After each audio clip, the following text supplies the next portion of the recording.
All right, I'm going to talk about Medicare supplement, or better known as Medigap policies. Now, I try to encourage everyone to use the Clarity Guide, but when you're dealing with someone going on a Medicare supplement, or new to Medicare, you're gonna go through these two options.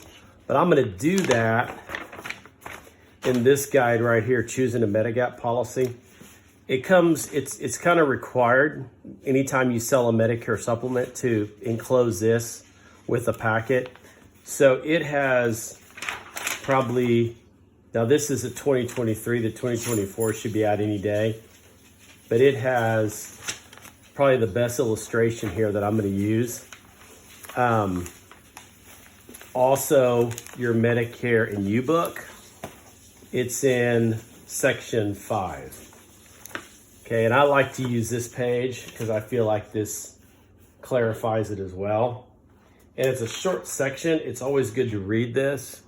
If you get a chance, it just kind of lets you know. A couple of things that it talks about is, number one, there's a period called open enrollment, federal open enrollment. It's different from the Medicare Advantage IEP period.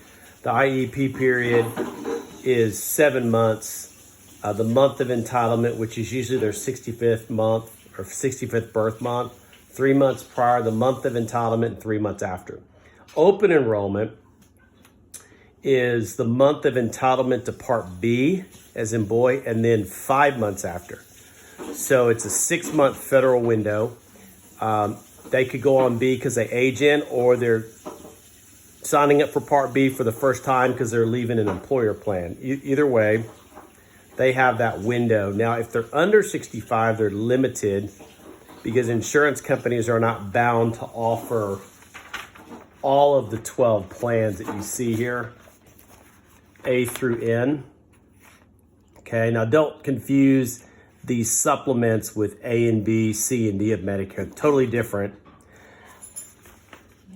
But if they're 65 plus, they're required federal guidelines that they have to offer all of the plans. So a lot of times an under 65-year-old may only be able to select an A, and very few companies would sell any of the higher plans here. Now keep in mind, with the F plan and the C plan, they're the two that cover the Part B deductible. That Part B deductible is the first $240 for the year of medical costs.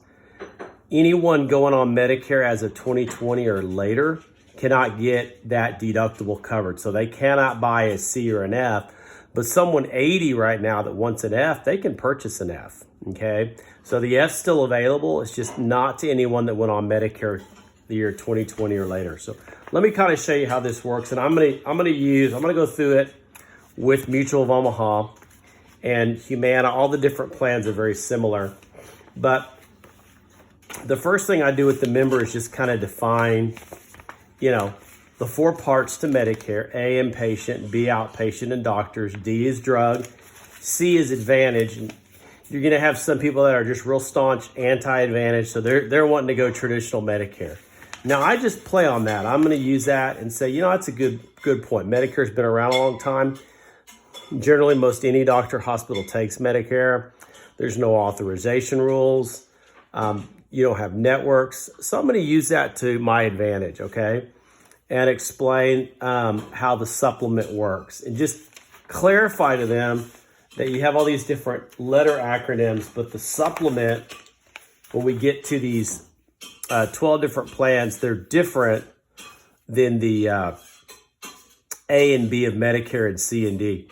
Now, some of these plans have cost share with them, like the K, the L, where it doesn't pay all of the 20% left over. So Medicare's an 80-20, where you see 100%. It's pretty much picking up all of that leftover benefit. But like, for example, and I don't really sell these too much, the K or the L, but what would happen on an L is they'd owe 5% because it'd pay 15% of that 20. So they'd owe 5%. On a K, it'd pay 50% of that 20%. So they'd owe 10%. Okay. Up to a certain max out of pocket, kind of like an Advantage plan before they didn't pay anything. You have the high deductible plans, like a high deductible G means that they would pay it all. The $240 annual Part B deductible, the $1,600 Part A deductible. They pay it all. And if they accrue out of pocket $2,700 for the year, their G kicks in and everything's 100% paid, okay? So let me show you how that breaks down. When you present, you just explain to them this is the benefit outline of coverage. And same thing here that we just went over. The insurance company kind of lays it out a little easier. So you kind of go through. But I just kind of steer towards two plans, G and N. Now, they're identical except for three things. The G covers what's called an excess charge. If a doctor does not take Medicare assignment, in other words, he doesn't want to accept what Medicare pays because Medicare's reimbursed rate's really low, he can charge an extra 15%, and the G pays that, and so does the F. But the N and these other plans typically don't. Also, the N, you're left with up to a $20 copay for office visits, $50 for emergency room visit, and you don't have that with a G. So if you ended up going quite a bit to a specialist, that could add up, okay?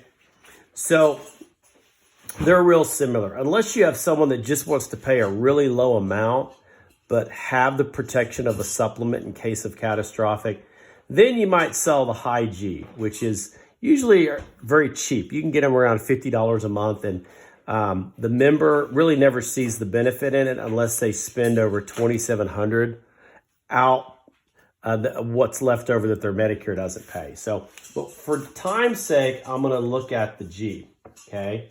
Not the high deductible G, but the G.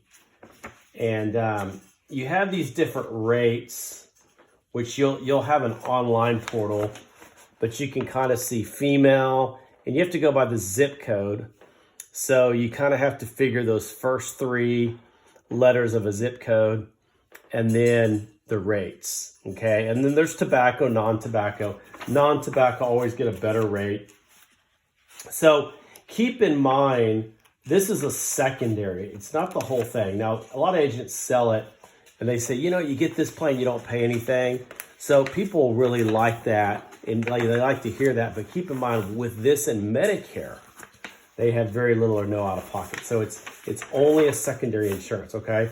So one nice thing with like this company, Mutual of Omaha, companies have what's called crossover. That means instead of having to show two cards, Medicare, and then the secondary card, they show just Medicare. And when Medicare gets done processing the claim, they send the rest over to Mutual of Omaha, who comes in and picks up. So even if they don't have their Mutual of Omaha card, I tell them just show your Medicare card. It's that simple. Now, very simple. I just read from left to right. Inpatient hospital or Part A. Semi-private room, just keep in mind Part A does not cover private room, only semi-private. First 60 days. Medicare pays all but $1,600. The G plan pays it, so you pay zero. After day 60, if you're still in the hospital, Medicare pays all but $400 a day copay. The G pays it, so you pay zero. After day 90, Medicare pays all but $800 a day. The G pays it, so you pay zero. There's an extra 60 lifetime reserve days, which can only be used once. Okay, beyond that, you pay 100% of the costs. Skilled nursing, unlike an Advantage plan where you can go right in from a hospital, even one night in the hospital, with Medicare, traditional Medicare, you have to first stay in 3 days, inpatient hospital, to get into one of these skilled nursings. Once you go in, first 20 days is paid 100%.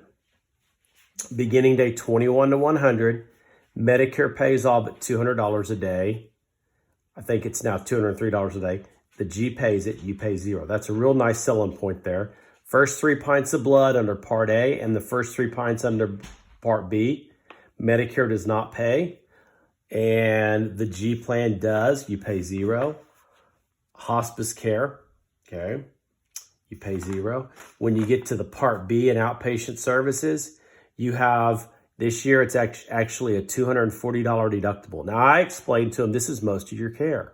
Most of your care is going to the doctor or the doctors that treat you in the hospital or outpatient. Outpatient means taking an ambulance, going to the ER, having physical therapy, having durable medical equipment. Outpatient administered drugs like going back and forth for chemo or radiation. All that's going to be most of your care. A colonoscopy, an outpatient procedure. Okay. Once you meet that first 240, which is going to be on you, it could take a few visits to the doctor. Then Medicare turns on and pays 80%, and you pay the extra 20%. But with the G plan, it pays it for you. It doesn't pay the first 240, but it picks up the 20%, and you pay zero.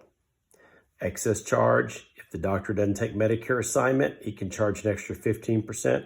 The G pays all of that, you pay zero. Blood pints, again, it pays it all, you pay zero. Lab, you pay zero. Home health, you pay zero. G pays it all. Durable medical, wheelchairs, walkers, that 20% that you would pay, the G pays it, so you pay zero, okay? So very good plan. I usually push the G. Foreign travel, only the first 60 days outside the U.S. Just remember, Medicare does not work on a cruise ship if they're outside of U.S. territory or outside the U.S. So you've got a supplement, and you meet the first $250 deductible, and it pays 80% up to $50,000 only during the first 60 days. I usually encourage like a travel policy, okay? And lastly, if they just balk at the price on the G, which I really press, then I go transition to the end. Same thing. Thing works the same, except you would pay the excess charge. I'm not too concerned about that. Many doctors tend to take Medicare assignment. So you may have up to a $20 copay for office visits after the $240 deductible and $50 for ER. And that's really about the only difference. And when the price is $30, $40 difference a month, a lot of people like the end. And they're still not out of pocket in the hospital. So I say, look, take a snapshot of the G page under Part A and the N page under Part A, and they're identical. There's no difference. You pay zero on all these services, hospital, copays after day 60, skilled nursing. So they really get the buy-in there. The only difference is when you get over here. So I'm going to stop right there.